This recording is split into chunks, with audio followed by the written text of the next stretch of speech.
Hi, my name is Kim Shutt, and this is my Module 13 case study, A Good Teacher Turns Bad, for EDL 851. So a brief summary of this case study. It is based out of Crestview Elementary, which is one of 3 elementary schools in the district, and it is a rural location. It is a smaller school. There are 18 teachers, and pretty much everyone's worked together for those first 8 years.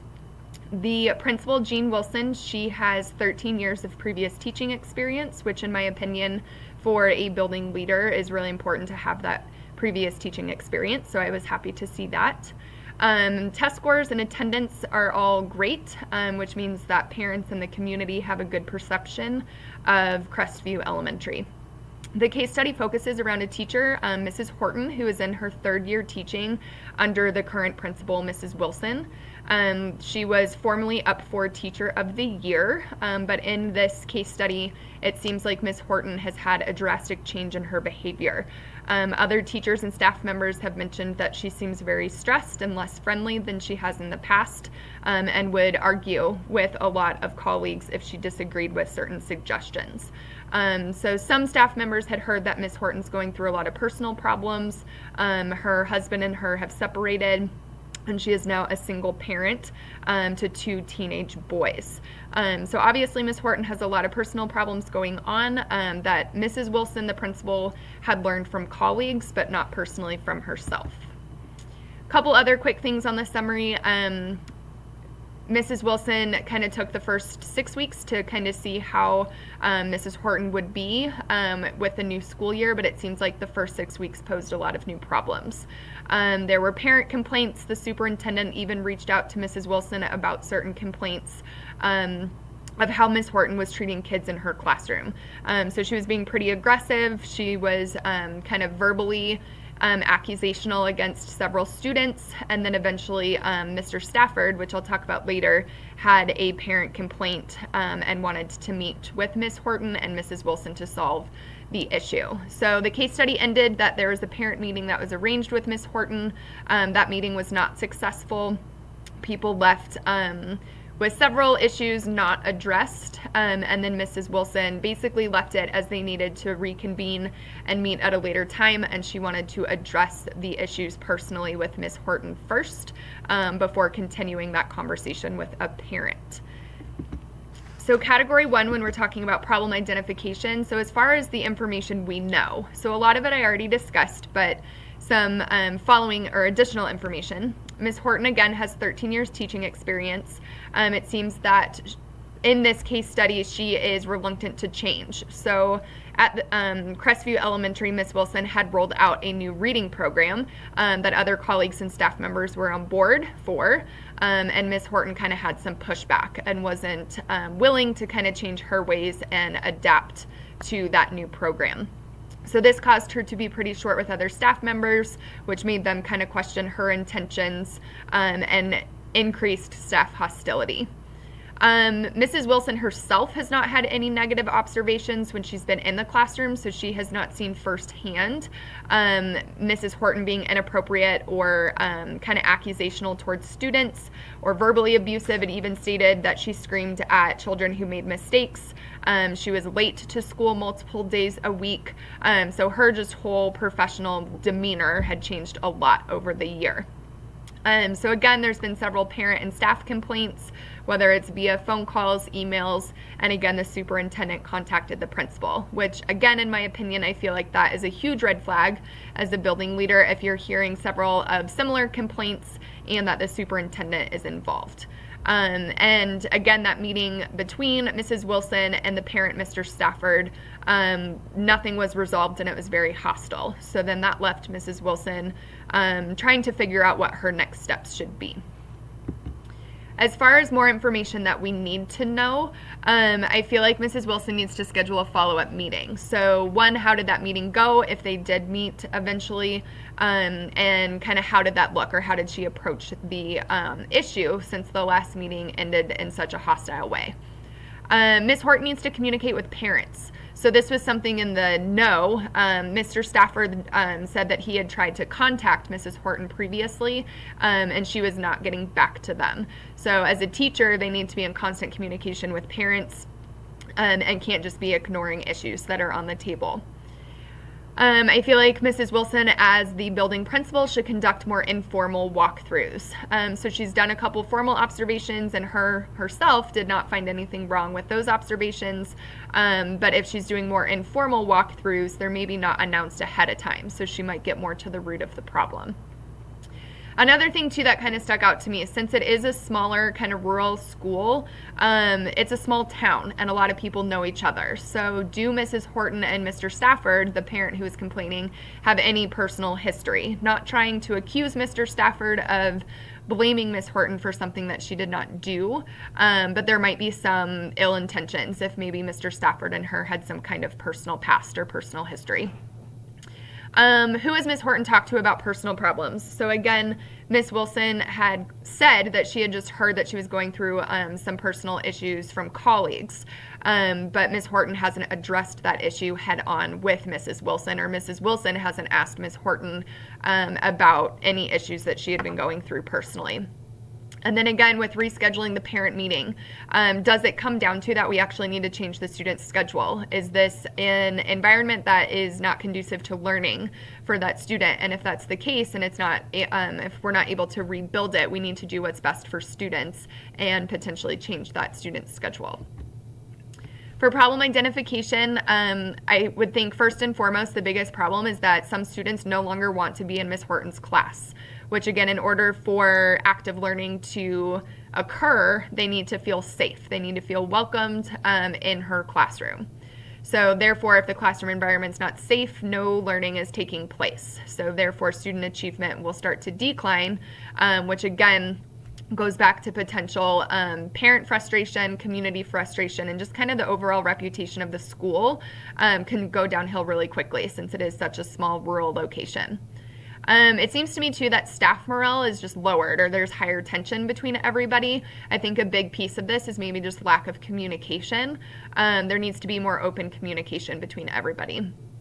And then this could eventually get to the point that Mrs. Wilson as a principal is investing a lot of time on just one teacher. So yes, she definitely needs to address the issue, but maybe taking the time to inform other administrators to also help out with the issue as well. So moving on to category 2, the proposed plan of action. I know mine's kind of detailed, but I had a step-by-step proposed plan of action as far as what the next steps should be. So first and foremost, Mrs. Wilson and Mrs. Horton need to meet in person.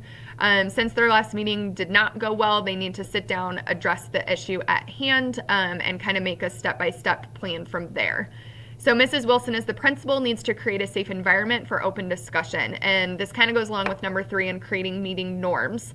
My experience as a teacher in any kind of hostile meetings or awkward meetings, it's really important to have those norms that both people are familiar with them, both people feel comfortable with it, and it's just kind of a set guideline for them to follow, since this could be kind of a difficult topic for Ms. Wilson to approach and for Ms. Horton to talk about, since it is so personal. Number 4, I've talked about a lot, so just keeping open two-way communication. So in my opinion, communication is key. There can be a lot of accusations and assumptions based off of lack of communication or just from word of mouth from colleagues. So going to the root of the problem, going to talk to Ms. Horton directly.